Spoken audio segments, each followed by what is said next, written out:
I believe narcissists are not very much able to change, although I do believe the possibility is there.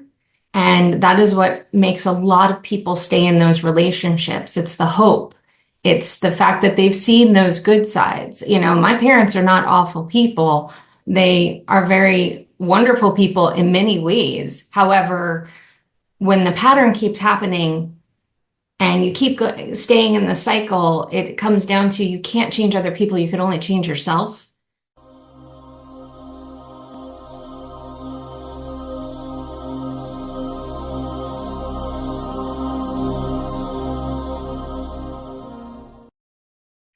Chris, thank you so much for joining us.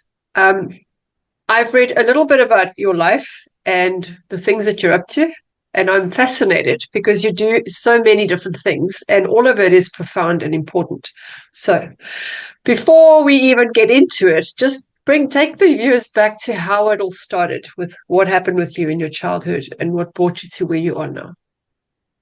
Well, thank you so much for having me. It's really been quite a ride. I had an interesting childhood because on the outside it looked really good. My parents are wealthy, good-looking people, and there was a certain persona, that we had, I guess, as a family unit. But behind that, there was a lot of volatility and fierce level of narcissism. And I grew up thinking I was the problem. I felt I was a problem. And I'm sure in some ways I contributed to that. This is not to suggest that I am anyway a saint. However, I learned that these patterns over time were really affecting my mental health. And it took me a very long time to cut off my parents. And the only reason I ultimately did is because they threatened my husband. And this was already after a very tumultuous journey, having, my dad had already hit one of my children, and that should have been that's enough. But I like to believe I'm a forgiving person, and I do like to move forward with forgiveness. And then when my dad threatened my husband, I said, no, I'm not doing this anymore. And I cut off my parents. And it was probably the most difficult decision I made in my life, but it ultimately changed my life because my healing journey opened me up to spirit. I started seeing people in spirit that I had never seen before, that I didn't think I could communicate with. And at the time, I had no idea how to communicate with them. But over time, I learned, and it's been just a journey of self-discovery and recognizing that I'm able to help people, especially those in narcissistic relationships, to heal, to calm their nervous system, and to move forward and really connect to their purpose. Thank you so much. Yeah, you said both your parents were narcissistic. That's not often that happens. So that must have been quite challenging for you. It was incredibly challenging because, narcissism is a spectrum, and my dad is the textbook narcissist, the grandiose, volatile, very stereotypical type of narcissist. But my mom is covert, and Waste is a very loving person, but she's also incredibly manipulative and extremely vindictive. So I didn't recognize those patterns because I was taught that I was the problem in that. So if my mother would be mad at me, she would give me the silent treatment, and I would be begging for forgiveness. Like, I'm so sorry, telling her that I was a terrible person and I will try and do better, not recognizing how incredibly manipulative that was. Yeah. So when did you discover they were narcissistic? Is it only after you left, or is it while you were still communicating with them? I definitely recognized my dad as a narcissist beforehand, because when he and my mother were having some trouble, she was divulging some things to me. And I said to her, I was like, well, you married a narcissist. What did you expect? And it was very obvious for him. But when it came to her, I didn't recognize the signs. I didn't know what covert narcissism was and that it existed.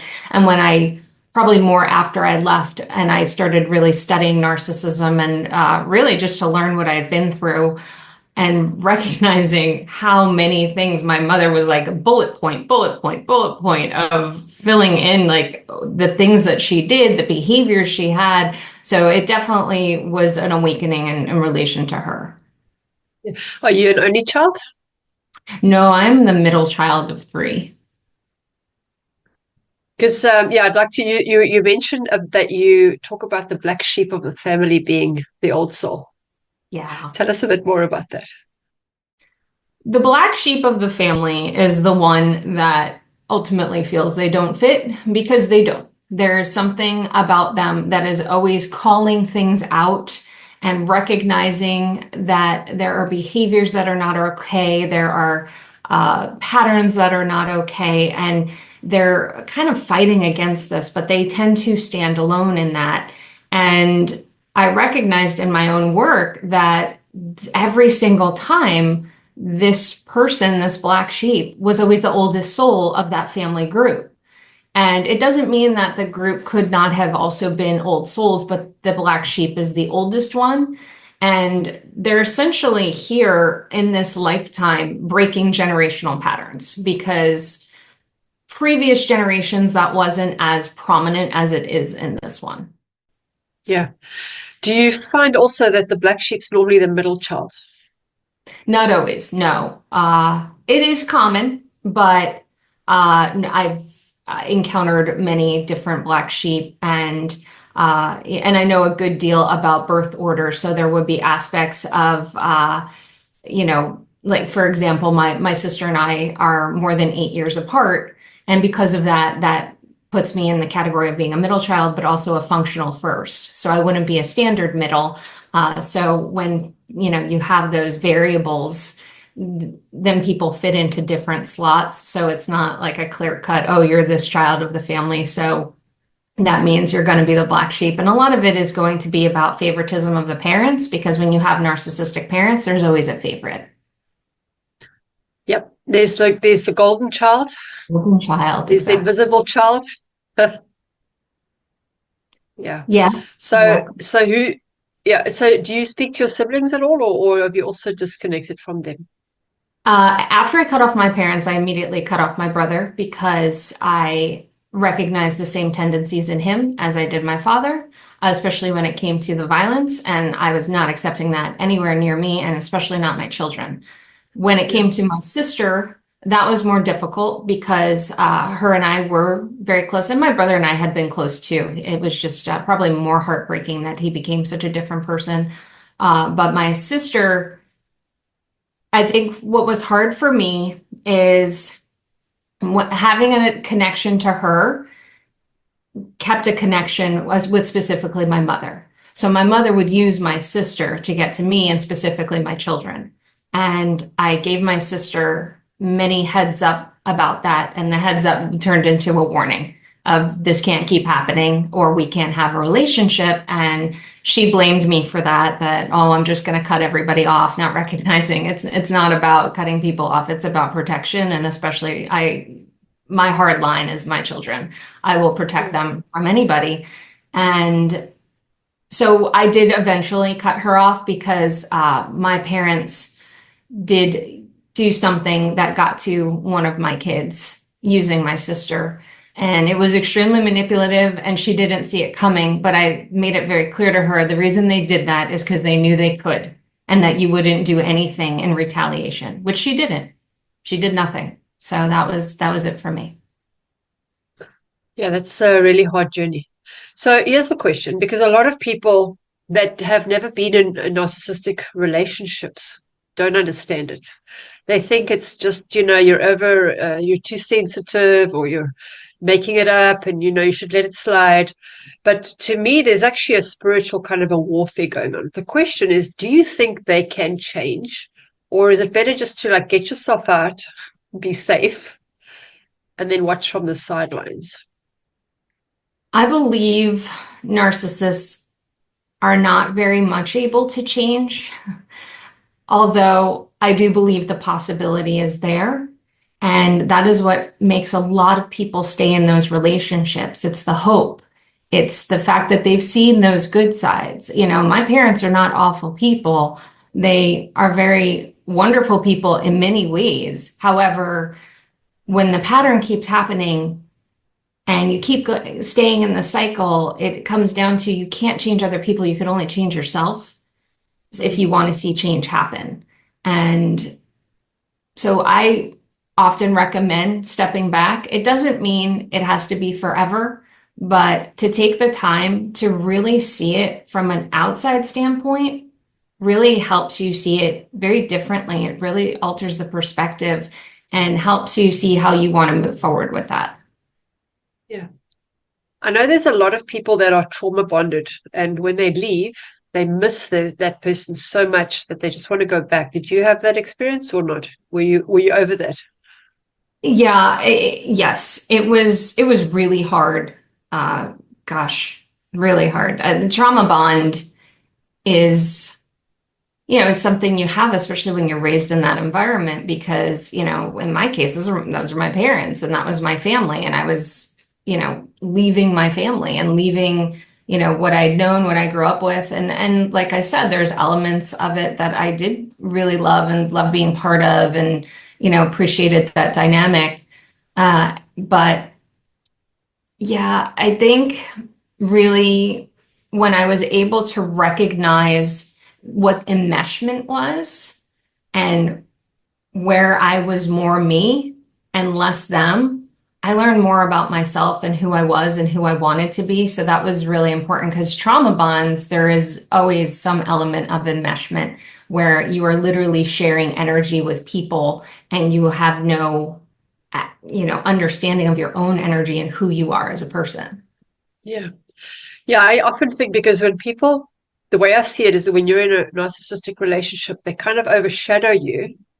It's like instead of having two people, you have one person with this one energy and they take your energy. So when you get away, you're almost empty because your energy has been absorbed by them. So you feel off balance. You feel like you're only whole when you're inside that person's energy. And it's so hard because you literally have to build yourself up from the beginning and find out who you are, what, as a person, and get that energy back and then protect it. Because as soon as you come into contact with those people, they just suck the life out of it again. And Yes. and even I think that brings me to the empaths. They do take on that energy and they give a lot of their energy away, and then they feel totally drained and they don't know why. And it could even be just meeting someone in the street that just bumped into them and took their energy. And you just got to be so careful. Yeah. So now you're a medium as well. So this is going to be interesting because you're also not only picking up on the energy, but you're seeing people, you're hearing things. So just tell us a bit more about that. Yeah, the mediumship, I think, shocked me the most. And I think and it still sometimes surprises me. And I'll be honest, it's something I even often shy away from. I feel I rather work with the living rather than the dead. But I know they show up for a reason. But when it first started happening to me, I didn't realize at first it was my maternal grandfather. I had never met him in life. So it was a little easier for me to discern that this is someone communicating with me. Because usually when we know the person in life, we can confuse the messages with our own memories, and it makes it difficult to be objective. But this time I was still in a relation. I had, been in contact still with my sister, and she knew him. And I would share things, and she'd be like, "Oh my gosh, yeah, that really does sound like him."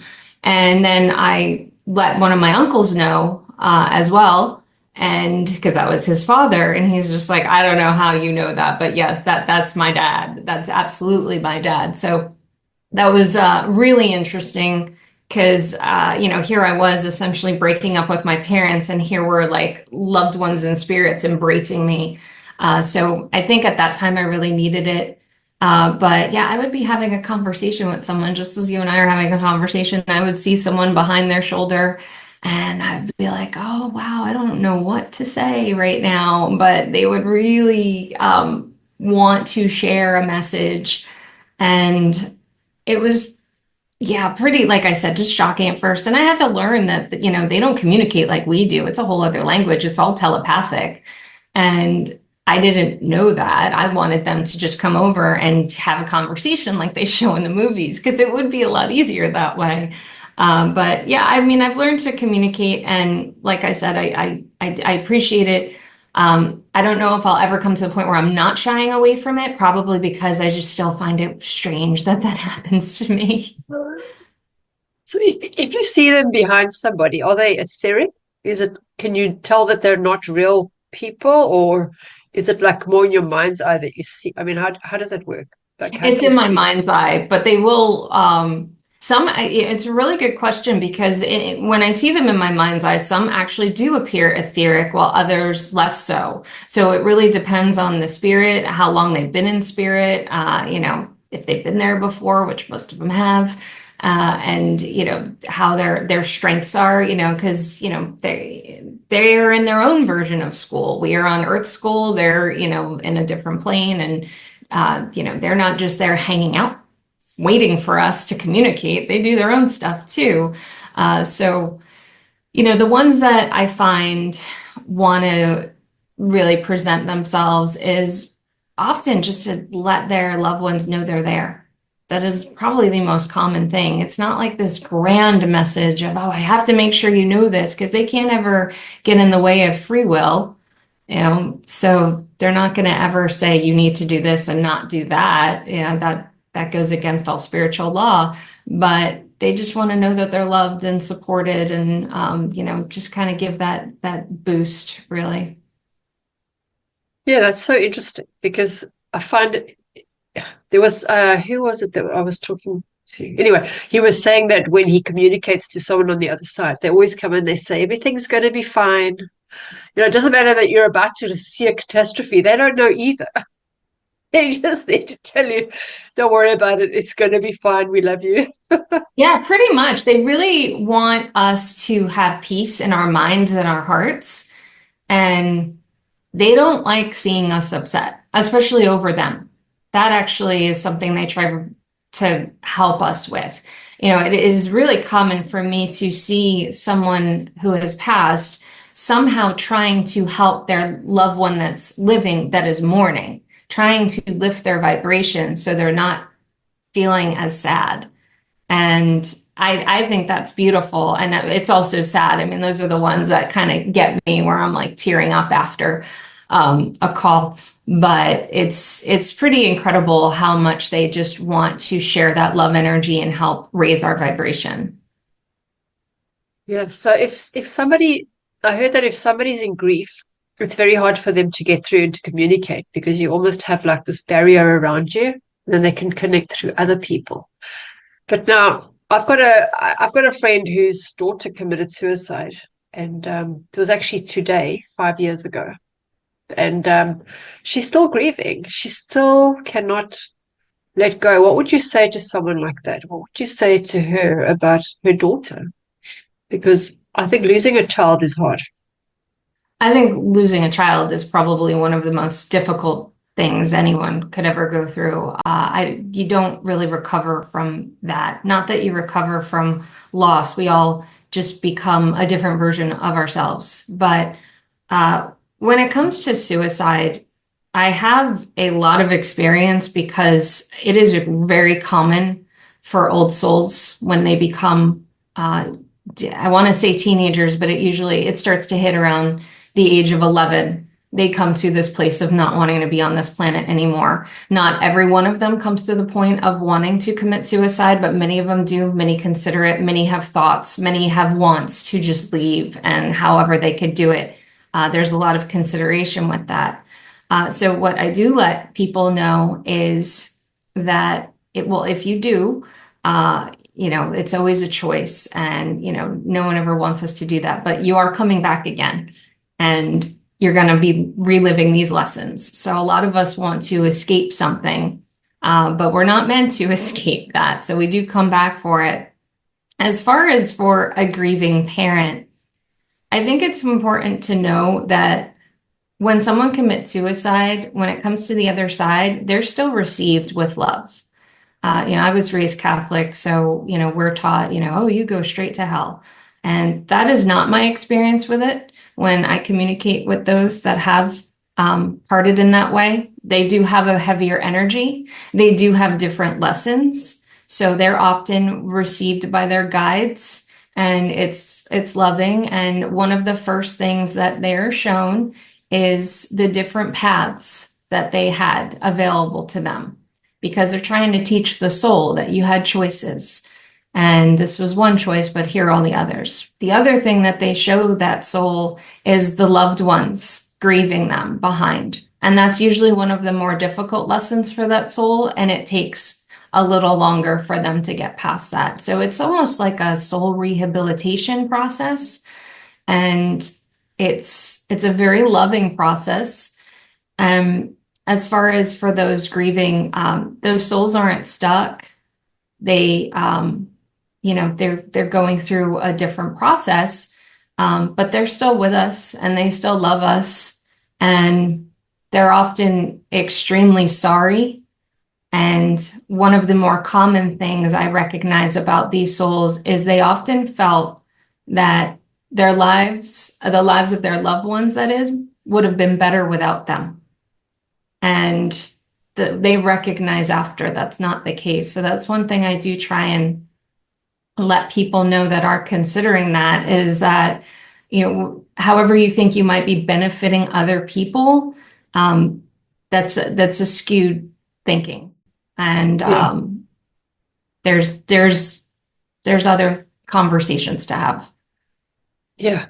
Yeah, that's a really tough one because, I mean, how do you get closure? That the parents will always think they could have done better, could have prevented it somehow. But at the end of the Nope. day, everyone has free will. It's free will. And when it comes to suicide, what's really difficult and what's really hard for parents like that is, it's a cycle. It's a different kind of cycle. But the way I describe that cycle is, you have at the top where everything's kind of good, everything's great. You're even if you're extremely depressed and really struggling, there is that top level where it is the more positive vibrational energy. So as things start to happen and dip, you kind of get to that low point again, where now the darker thoughts become more prevalent. You become more consumed with it. And maybe it comes to the point where you're considering it, you're planning it. And if you ultimately don't, it's because something got you back to the top of that cycle again. A lot of times it's just time to process, like, okay, just wait another day.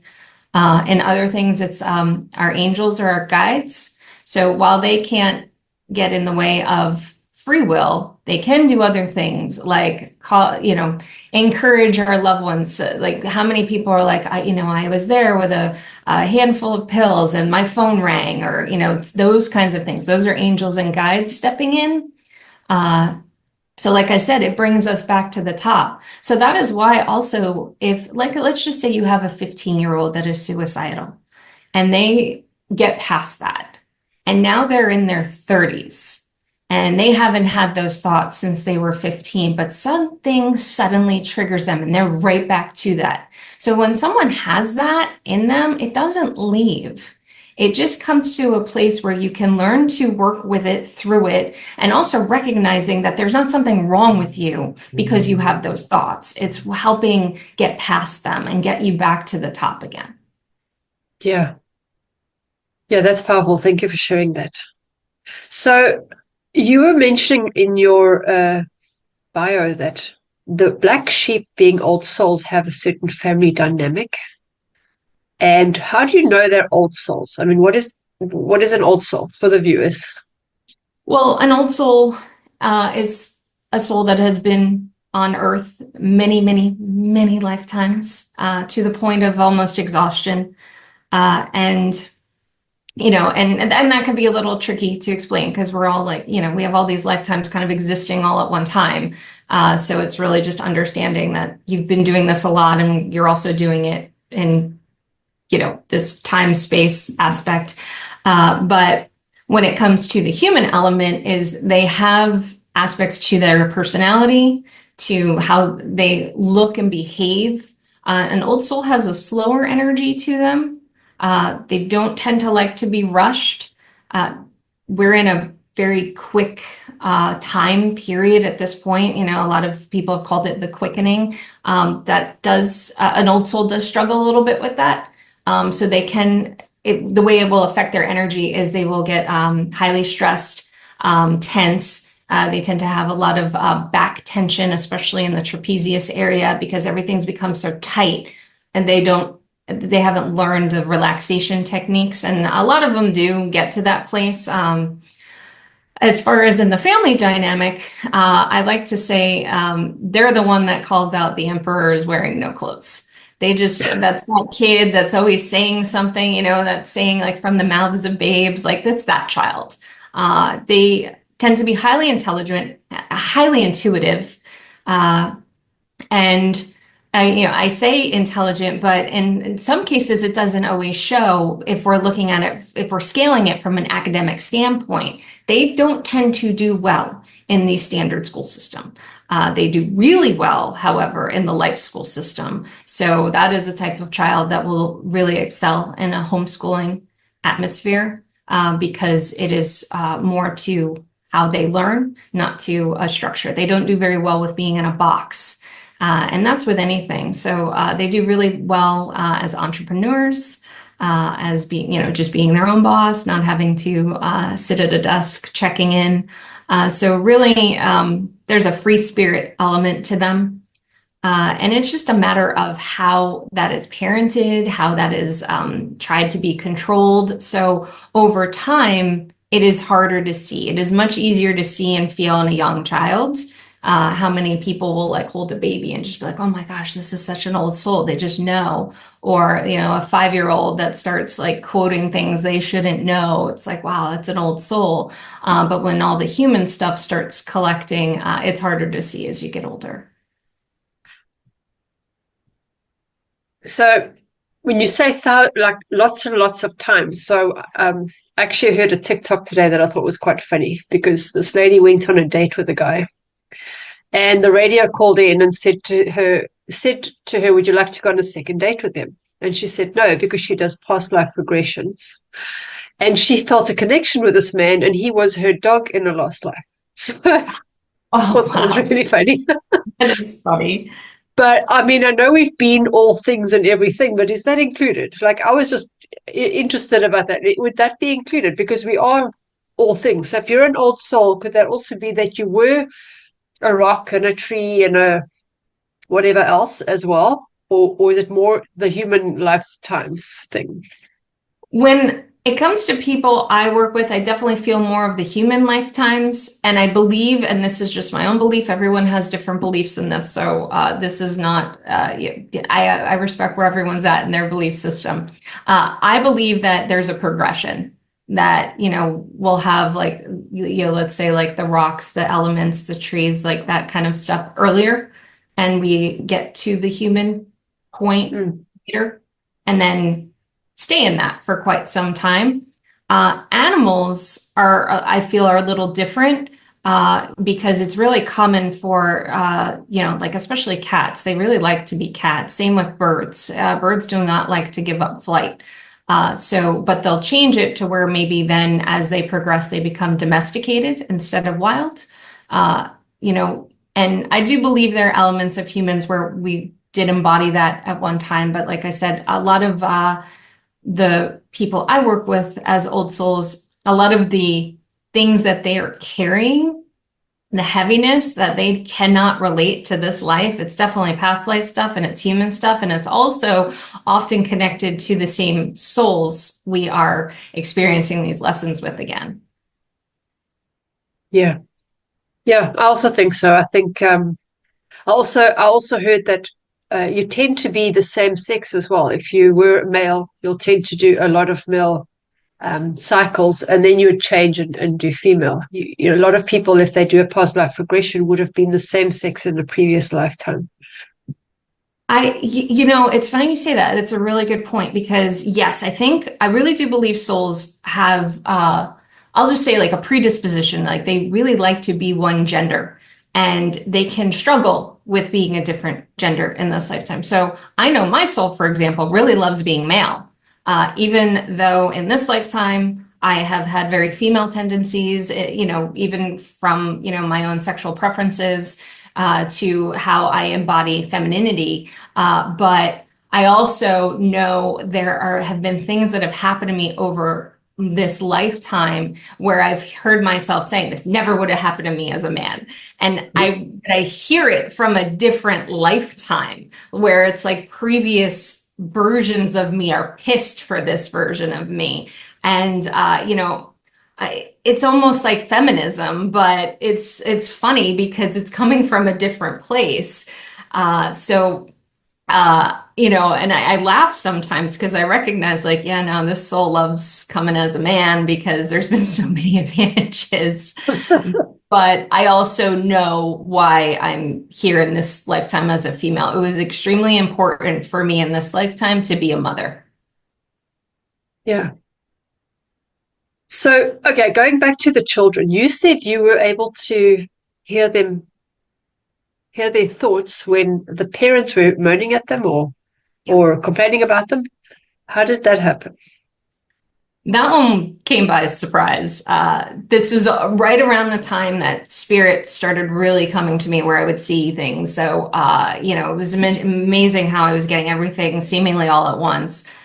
So I would be on play dates with my own kids and, other moms. And it's really common for moms to talk about what they've been going through with their children. And if ever mom friends of mine would be complaining about their child, I would also hear everybody's inner thinking. I would hear the frustration of the parent. I would feel the motivation of the parent. And I would also hear the child's inner thoughts.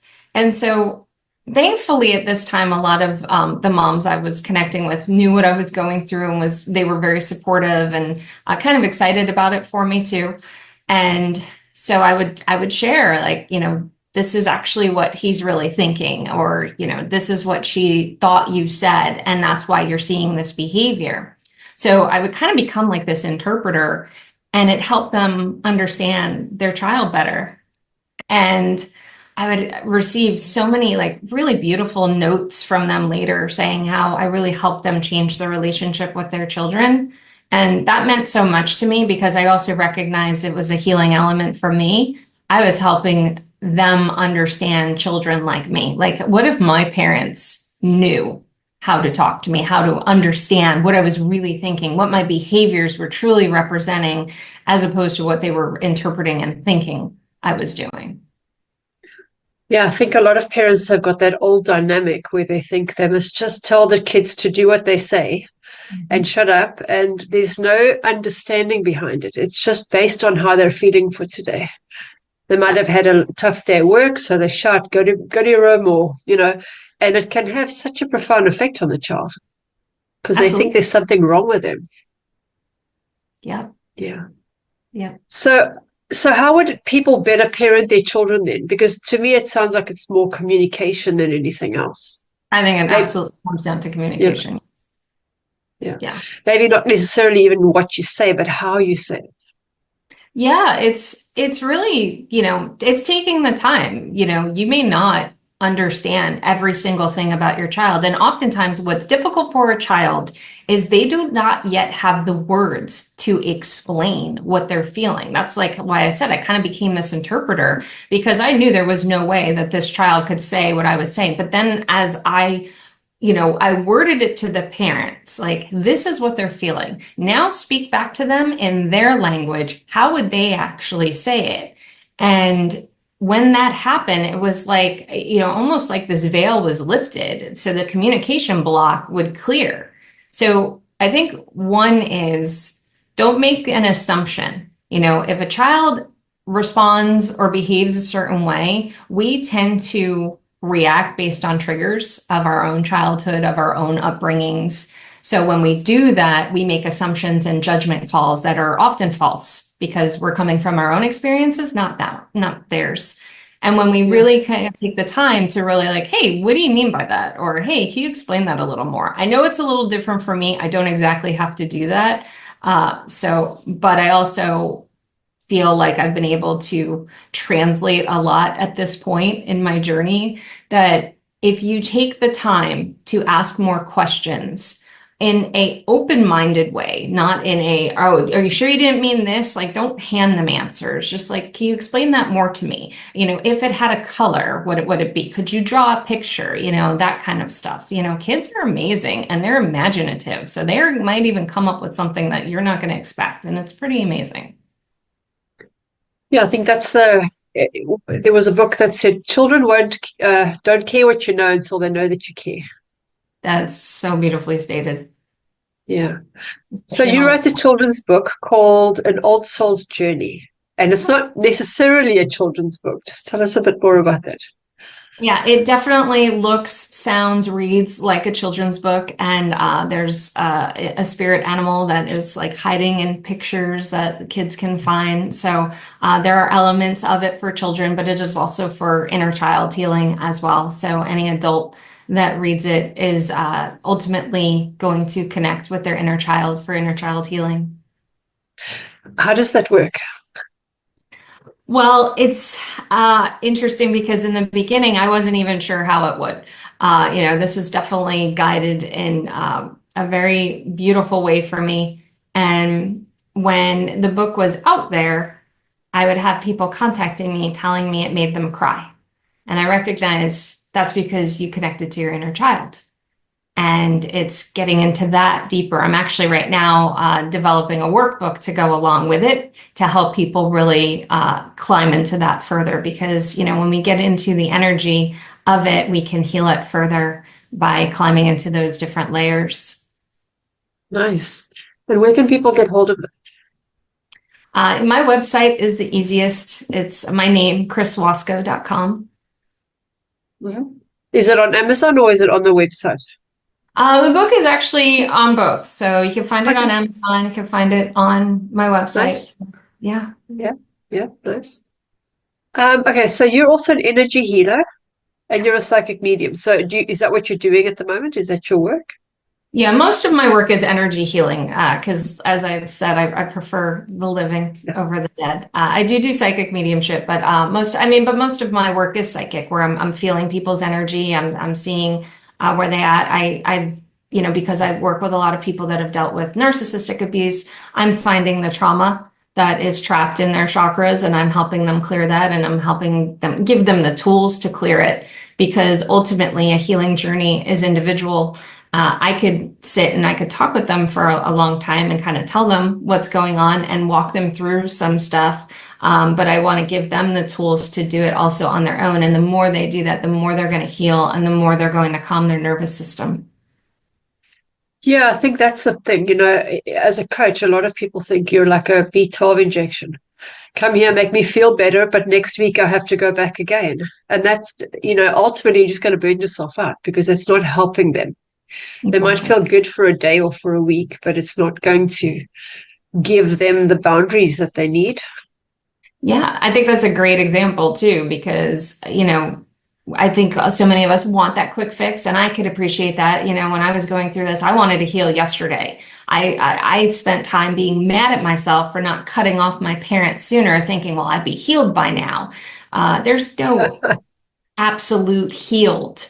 You know, I think, you know, we would love that, but, you know, I think we're constantly healing, evolving, changing, growing. And as long as we're going in a way that's very positive for ourselves and for others, then we're on the right path. Yeah, awesome. So you left narcissistic parents, but now a lot of people that have had narcissistic parents marry an abusive partner. Now, you obviously didn't do that. How did you avoid that trap? Oh man, I think Spirit had to have a huge hand with that. My soul contract absolutely laid that out of you had enough in your lifetime.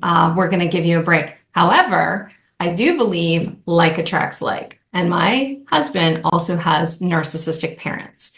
And when you have narcissistic parents, there are going to be elements of narcissism within you as the child. And that is ultimately why people end up marrying narcissistic people or partnering with narcissists, is because their energy recognizes narcissism and it's comfortable. So my husband and I together had to really kind of face our own aspects of narcissism and work with that and heal it. Because if you want to heal narcissistic elements within you, and I think almost all of us have narcissistic elements, it's what this society is built on in so many ways. It's really the ability to be self-reflective. Can you look at yourself? Can you recognize flaws? Can you recognize things that aren't benefiting not only yourself, but certainly others? This usually becomes most relevant when people become parents, because that's when they see patterns start to be passed on. And it's those parents that are the cycle breakers, and they're usually the old souls as well. And they're making change. So for me, it was really the fact that I had someone that loved me for me, and there were no conditions on that. And in the beginning, I pushed that away because I didn't recognize what that was. I literally would believe we were going to break up. We weren't going to stay together. And I would say things like that, like, when we break up, I'm just going to be single for a long time. And it would break his heart. And why wouldn't it? What a terrible thing to say. But I was so broken at that point. I didn't think that anyone would love me long term. I'm glad I was wrong. Well, that's good. I'm glad to hear. So, but you have to love yourself. Otherwise, you cannot allow someone else to love you. You just keep pushing them away or self-sabotaging in some way. Absolutely. Yes, I definitely, before I knew what self-sabotage was, I was certainly self-sabotaging. And, it's really, it's a self-defense mechanism. It's how people try to protect themselves and not realizing that they're really sabotaging. So it's just recognizing those tendencies. And also, it helped that I, married someone that is extremely different from me. So it kind of created a nice yin and yang balance for us. Well, it's good to hear. It means there's hope for other people out there, because so many land up with they leave the one and they go straight into a different kind of narcissistic relationship. Different name, same person. Yeah, it's usually someone that's very attracted to the love bombing stage, because the love bombing always happens in the beginning, and that's when they're wearing the mask and everything's beautiful and wonderful and amazing. I've fallen prey to that, and with friendships, when that mask comes off, I'm like, I see it better now. But it's really trusting that gut. How many people that those red flags start to show and they ignore it, they dismiss it, or they explain it away, or they talk to other people about it and try to have other people convince them everything's okay. Trust your gut. It doesn't lie. It just knows. But because the love bombing stage is so grand and it makes us feel so good, as you said, we really have to learn to love ourselves so that we don't fall prey to the love bombing stage. Yeah, I like that. That's true. So I've heard that people see, I wouldn't say demonic entities, but they see people that are dark. Like, are you able to see that as well? And can people recognize that? It's almost like the eyes are black, or there's something that they see that normal people don't see. But I definitely feel it. I am primarily clairsentient. So when I feel something, like everything in my body goes off, like something's not right. In some cases, it is the individual. In other cases, they have an entity attached. So it really will depend. But I can say when it's the individual, it will have a stronger feel. An entity is less so. But it will depend on how long the person has had that entity, because sometimes the entity can be so consuming and become part of them. And that's why when people have very long cycles of anger or depression, behaviors that have become part of them often isn't them, but the entity is. That's interesting. So how do they remove those entities? What if they didn't even know they were there? How do they know they have one? Well, I never like to look at entities as scary, because it's not, entities aren't exactly demonic. Demonic possession is different, and that's not something I've had experience with, and I'd like to not personally. But an entity is often there to teach us. because it's like shadow work. It's teaching us the dark sides of ourselves. It's teaching us the things we absolutely hate about ourselves and can become consumed with. So when we can kind of look at the entity as like, okay, you're bringing this to my attention. So there are energetic ways to remove an entity. There's different kinds of energetic ways. So, and there's plenty of people that do it. That specialize in it even. But every one of those people would even tell you, they could spend weeks helping you remove this, but it will come down to you changing the patterns and the behaviors in yourself to change your energy so that that entity is no longer attracted to you. Because otherwise it's coming for a different one's jumping on. Yeah, that sounds like the way medicine works here nowadays. You just keep taking a pill for your headache, but until you heal the cause of the headache, you're just taking symptom relief. Exactly. Yeah. That's a very good way to put it. It's a Band-Aid. And, and Band-Aids are great if, especially in the beginning, like, oh, wow, that did something. Great. Okay. I feel better than I did. So we often want to be fixed. Like I said, we like that quick fix, that quick healing. And, I relate, I understand, but, healing takes time, especially if it's a deeper wound that has been there a while. Yeah. So people who needs energy healing?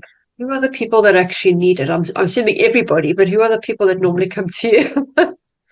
The people that most commonly come to me are people that have been in narcissistic relationships or been raised by narcissists, people that are feeling stuck because stuck energy, there's a stagnancy going on in your chakra system that is a little easier to clear. But then what happens is when we get the stuck energy moved, then the other stuff starts to reveal itself because energy always reveals itself in layers. So when people are first coming to me, I'll recognize, what is most prominent and often what it's connected to. So like, say, for example, I'll be like, okay, I'm feeling, a lot of tightness in your throat chakra, which tells me you were criticized a lot for speaking up and you are hesitant to do so. And I said, and as I climb into this energy further, I'm feeling dad connected to this. Could you tell me a little bit about your father? And then they sit there like, oh my gosh, how did you know that?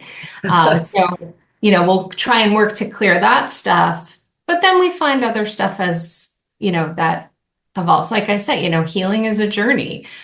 So really it's, people like that. I've had people that just will refer people to me because they'll notice a change in people, like, what has happened to you? And, you seem so different and you seem so, a lot of what they notice is like this element of freedom.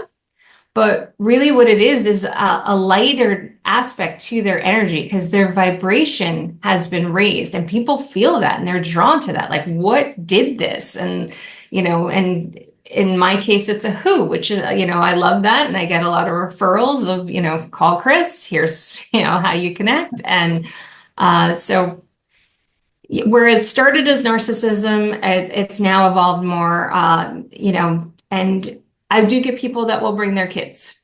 And then I usually will meet with, usually it's mom and child. And because I would never do it without either's permission. And we just work on their energy together because a mother and child is often bonded in energy. And that takes some time to see how, and if that's in any way causing anything negative for either of them. Well, that's interesting because a lot of parents send their children for counseling or whatever. But how is that child going to cope when they're going back into the same environment? If the parents don't change, the child is always like scapegoated, the black sheep, Yep. and put on medication or whatever. And the parents can point their fingers at the child and say, look, you're the problem. We don't need to change. You're the one who needs to fix yourself.